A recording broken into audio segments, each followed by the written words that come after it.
दोस्तों, रावण की मृत्यु के बाद शूर्पणखा के साथ क्या हुआ? शूर्पणखा के साथ किसने किया था बलात्कार? आखिर रावण के वध के बाद शूर्पणखा कहां चली गई? दोस्तों, आज हम इस वीडियो के जरिए आपको बताएंगे कि शूर्पणखा का वो राज जो कुछ ही लोग जानते हैं। दोस्तों, जैसा कि हम सभी जानते हैं कि रावण की मृत्यु के बाद विभीषण राजा बन गए और लंका में शांतिपूर्वक राजकाज करते हुए प्रजा का ख्याल करने लगे। किंतु रावण की बहन शूर्पणखा अयोध्यापति श्री राम तथा अपने सुतेले भाई लंकापति विभीषण से बदला लेना चाहती थी। इसलिए उसने लंका को छोड़ दिया और दैत्यराज गुरु शुक्राचार्य की खोज में निकल पड़ी। दैत्यराज जो गुरु शुक्राचार्य को रावण की माता केकसी ने लंका से निष्कासित कर दिया था और दैत्य गुरु शुक्राचार्य का आश्रम समुद्र के इस पार भारत में दंडकारण्य किष्किंधा राज्य में था। खरदूषण त्रिशिरा नामक राक्षस जो रावण के ममेरे भाई थे, वह दंडकारण्य के अधिपति थे। इन सब के मृत्यु के बाद भी शुक्राचार्य जी विद्यार्थियों को विद्या प्रदान कर रहे थे।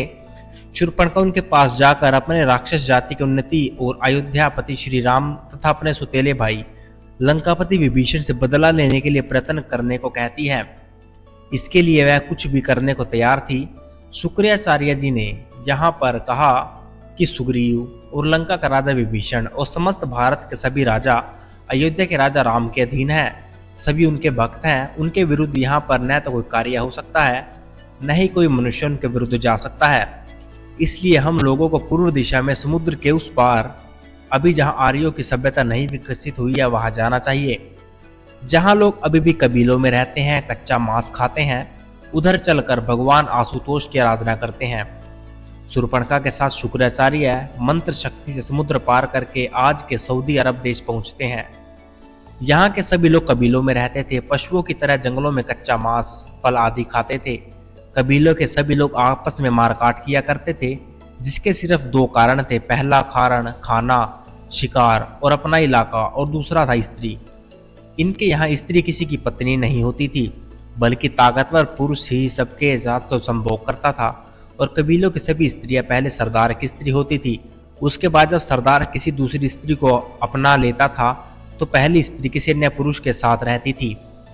और शुक्राचार्य की प्रतिज्ञा के बारे में सभी जानते हैं कि वह सदैव अंधेरे अर्थात पाप को बढ़ावा देने वाले हैं।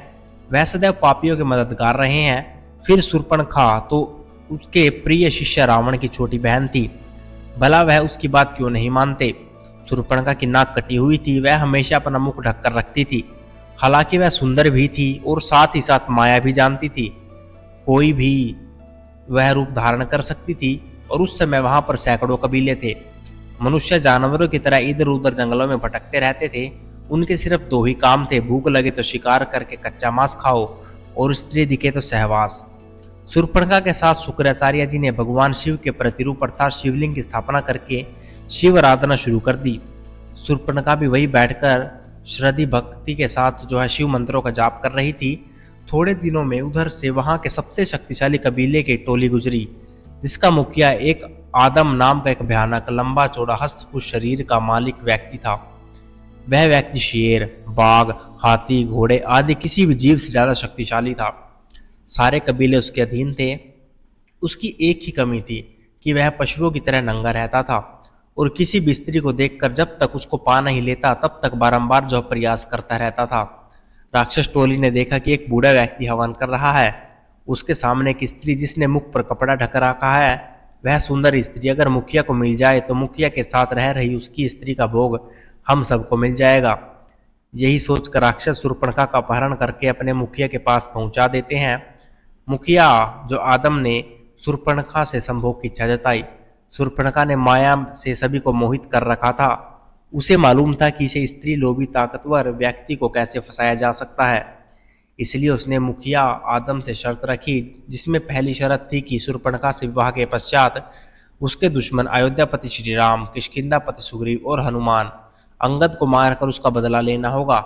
और दूसरी शर्त यह थी कि शूर्पणखा को अगर आदम के अन्य पत्नियों के कारण उससे अलग होना पड़ा तो लंका, किष्किंधा सहित अयोध्या की समस्त संपत्ति और राज्य शूर्पणखा को देनी होंगी।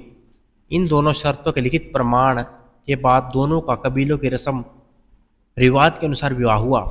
जब विवाह के बाद आदम ने पत्नी का घूंघट उठाया तो उसकी नाक कटी हुई देखकर वह 10 कदम पीछे हट गया। जब उसने रोकर अपनी कहानी बताई तो आदम को उसके प्रति सहानुभूति जागृत हो गई और उसने श्री राम लक्ष्मण से बदला लेने की प्रतिज्ञा कर डाली। लेकिन आदम ने अपनी पत्नी शूर्पणखा का भेद किसी को नहीं बताया कि पत्नी की नाक कटी है। अगर वह सबके सामने जाती तो लोगों में बदनामी होती, इसलिए उसने पत्नी को हव्वा नाम दिया और सबको बताया कि मेरे अतिरिक्त जो कोई हव्वा का चेहरा देखेगा उसकी मृत्यु हो जाएगी। यह हवा उड़ने में शुक्राचार्य का भी पूरा साथ रहा और इस तरह से हजारों सालों से में कई सारे संप्रदाय जो एक दूसरे से निकलते रहे, वे सभी आदम और हव्वा से उत्पन्न हुए और कालांतर में नहीं आदम और हव्वा में यहूदी, ईसाई, मुस्लिम आदि संप्रदाय का जन्म हुआ। इन लोगों ने भी आदम जैसे आदि मानव अर्थात कबीले वाले लोगों की सीख मानी और अभी तक उन्हीं की परंपरा अपनाते आ रहे हैं। जैसे स्त्री अपना मुख पर हव्वा अर्थात शूर्पणखा की तरह अपना मुख का हिजाब अवश्य पहनती हैं। आज भी इनका विवाह एक करार, एक समझौता ही होता है। आज भी इनके विवाह में सशर्त विवाह मंजूरी होती है। एक दूसरे को शर्त सुनाते हुए मेहर अर्थात स्त्री को दी जाने वाली रकम का जिक्र करते हुए रजामंदी ली जाती है। अगर किसी कारण विवाह विच्छेद होता है तो मेहर की रकम पुरुष और स्त्री को अदा करती है। और शूर्पणखा रावण की मृत्यु के बाद अरब देशों में चली गई। आदम नामक व्यक्ति जो कई कबीलों का सरदार था, शूर्पणखा उससे शर्त के साथ संबंध बनाने को राजी हुई थी। नाक कटी है यह छिपाने के लिए उसने हिजाब डालने की परंपरा शुरू की।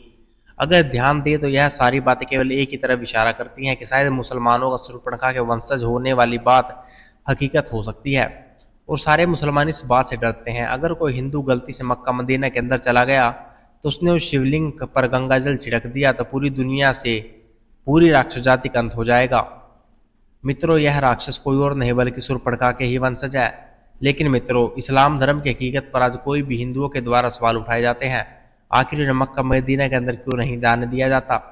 वैसे मित्रों, कमेंट करके बताइए आपको क्या लगता है कि मक्का मदीना के बारे में कहीं और जाने वाली क्या ये बातें सच हैं? और वीडियो आपको कैसी लगी कमेंट करके जरूर बताएं। और भी ऐसी वीडियोस के लिए आप लोग चैनल को सब्सक्राइब कर सकते हैं। And thank you for watching.